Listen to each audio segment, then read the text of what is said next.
हम अगर IEEE 802.5 standards जो कि टोकन रिंग है उसके बारे में देखें तो इसका जो एक्सेस मैकेनिज्म है वो है आपका टोकन पासिंग। बहुत ही आसान सा एक प्रोटोकॉल है जिसमें हम हर पर्टिकुलर एक स्टेशन को टोकन भेजते हैं, उसके पास होगा तो वो उस टोकन को ग्रैब कर लेगा और डेटा फ्रेम सेट करेगा। It's a very simple thing. Now we can understand और वी कैन सी जो इस स्टैंडर्ड पे कुछ प्रॉब्लम्स आ सकती हैं। अब यहाँ किस तरीके की प्रॉब्लम्स आ सकती हैं? एज वी नो कि जब भी हम कोई चैनल सेटअप करते हैं तो वहां पर उस चैनल पे नॉइज ऑल द टाइम हो सकती है और नॉइज की वजह से इट मे बी पॉसिबल कि जो टोकन है या तो वो पूरी कंप्लीटली गायब हो जाए, इसका मतलब वो क्या हो जाए, डिस्ट्रॉय हो जाए। तो ये ऐसी एक सिचुएशन पॉसिबल है। दूसरी और एक प्रॉब्लम आ सकती है कि जो स्टेशन सेंडर था पहली सिचुएशन में, जो पहले सेंडर था उसे अपनी फ्रेम लेने के बाद उस फ्रेम में से डेटा डिलीट करके टोकन क्या करना था, जनरेट करना था। ये सेकंड सिचुएशन बनती है। उसमें अगर स्टेशन भूल जाए कि हमें टोकन जनरेट करना है, सो इन दैट सिचुएशन अगर स्टेशन क्या करता है, निग्लेक्ट करता है ऐसी सिचुएशन को और वो टोकन जो है जनरेट होता ही नहीं है। So in both the situation if we are having a ring network, उस रिंग पे अभी हमारे पास नो टोकन की सिचुएशन आ जाएगी। कैसी सिचुएशन?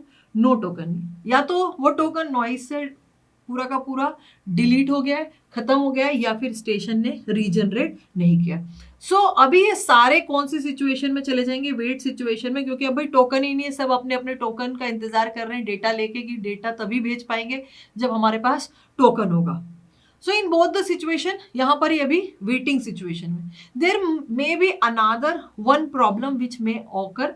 और मान लेते हैं कि अगर ये एक सेंडर है और इस सेंडर को क्या करना रहता है कि अपनी डेटा फ्रेम जब वो सेंड कर चुका रहता है उसके बाद वापस से इसके पास डेटा फ्रेम आती है और वो क्या करता है, उस डेटा फ्रेम में से डेटा को रिमूव कर देता है और टोकन जनरेट करता है। ये एक सिंपल सी कंडीशन है। इन केस अगर सेंडर जो अपने एनआईसी में एक बिट सेट कर देता है एज अ रिमाइंडर कि मुझे अब ये इसके बाद इसको हटाना है डेटा में से, डेटा फ्रेम में से डेटा को, अगर ऐसी सिचुएशन में से वो डेटा हटाएगा ही नहीं तो क्या होगा कि वही ओरिजिनल जो पहले डेटा फ्रेम पूरे इस पे मूव कर चुकी है वो क्या होगी, रीसर्कुलेट होगी। So the same data frame is recirculated. वो क्या होगी, रीसर्कुलेट होगी। और वो रीसर्कुलेट होगी पर उसे कहीं जाना नहीं है और ना ही उसको सेंडर के पास वापस पहुंचना है, क्योंकि वो पहले से ही किसी न किसी एक स्टेशन ने एक्सेप्ट कर ली है। ये तो डुप्लीकेट कह सकते हैं जो घूम रही है अभी इस पूरे नेटवर्क पर। सो इन ऑल द सिचुएशन हम what we are doing, we are just in a wait situation और wasting our time। पूरा का पूरा हमारा जो टोकन मैकेनिज्म है टोकन पासिंग का वो बिगड़ चुका है। इन such situations we need something so that they can solve these situation। कुछ चाहिए जो हैंडल कर ले ऐसी सिचुएशंस को, और वो कौन करेगा, मॉनिटर। हम क्या कर सकते हैं, वी कैन स्टेब्लिश, या हम एक किसी एक स्टेशन को असाइन कर सकते हैं कि वो क्या होगा, एक मॉनिटर होगा। जैसे कि हमारे क्लास में मॉनिटर होता है जो बाकी टाइम सारे बच्चों को जब टीचर नहीं रहता है देखता है, उसी तरीके से यहाँ पर भी हमें एक मॉनिटर चाहिए जो टोकन रिंग को क्या कर पाए, मॉनिटर कर पाए। अब वो कौन कौन सी सिचुएशन हैंडल करेगा, लॉस्ट टोकन की सिचुएशन को हैंडल करेगा, साथ ही साथ अगर एक डुप्लीकेट फ्रेम वहां पे पूरी पास हो रही है उसको भी क्या करेगा, मॉनिटर करेगा। और अगर टोकन नहीं है तो उस टोकन को, इन केस अगर टोकन डिस्ट्रॉय हो गया तो उसको क्या करेगा, जनरेट करेगा। सो लेट्स से अगर कोई भी, मान लेते हैं ये कोई अलग से नहीं लगाना है, हमें कोई स्टेशन अलग से नहीं लगाना है, ये कोई सेंट्रल बॉडी नहीं होगी, कोई कंट्रोलर नहीं होगा, ओनली इट्स अ मॉनिटर। ये एक सिंपल मॉनिटर का काम करेगा। और करेगा कैसे, every time it will have a timer. उस टाइमर में क्या होना चाहिए, या तो टोकन पूरा चल के इसके पास दोबारा वापस आ जाना चाहिए अगर कोई डेटा फ्रेम नहीं सेंड कर रहा है, या अगर किसी ने डेटा फ्रेम उस टोकन को ग्रैब करने के बाद बना दी और भेजी है तो या तो इसके पास टोकन आ जाए या तो इसके पास क्या आ जाए, वो डेटा फ्रेम आ जाए, तो वो अंडरस्टैंड कर लेगा कि अभी डेटा ट्रेवल कर रहा है या तो टोकन ट्रेवल कर रहा है। It means what it does, ये दोनों चीजें चेक करता है, टोकन को भी चेक करता है और हर पर्टिकुलर डेटा फ्रेम के एसी को, एक्सेस कंट्रोल फील्ड को भी चेक करता है। इस एक्सेस कंट्रोल फील्ड को चेक करने से उसे पता चलता है कि ये फ्रेम ओरिजिनल डेटा फ्रेम है।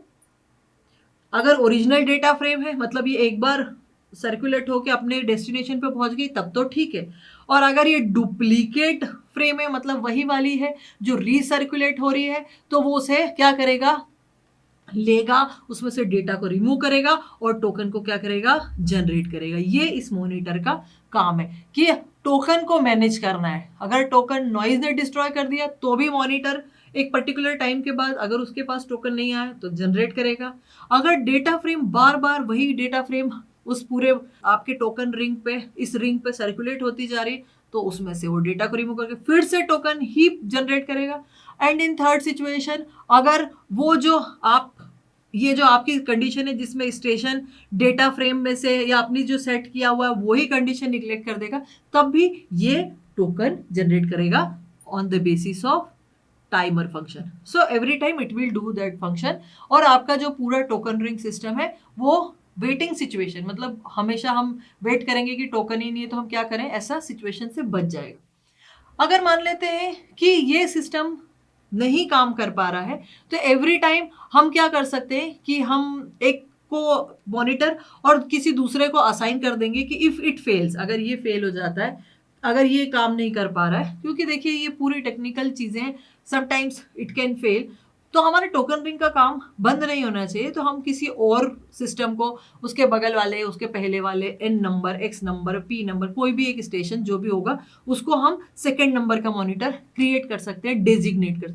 लेकिन वो सेकेंड वाला मॉनिटर सिर्फ एक ही सिचुएशन में काम करेगा, वो चेक करता रहेगा कि अगर ये फर्स्ट वाला मॉनिटर टोकन जनरेट कर रहा है इट्स ओके, जब इससे कोई रिप्लाई नहीं आएगा, काम नहीं होगा, तभी वो उसको क्या करेगा, पूरे सिस्टम को टेक ओवर कर लेगा। So here we can see with the help of monitor station we can handle different problems like destroyed token या रिसर्कुलेटेड फ्रेम। ये सिर्फ IEEE 802.5 टोकन रिंग में ही पॉसिबल है, बाकी और किसी प्रोटोकॉल में ये फैसिलिटीज हमें नहीं मिलती।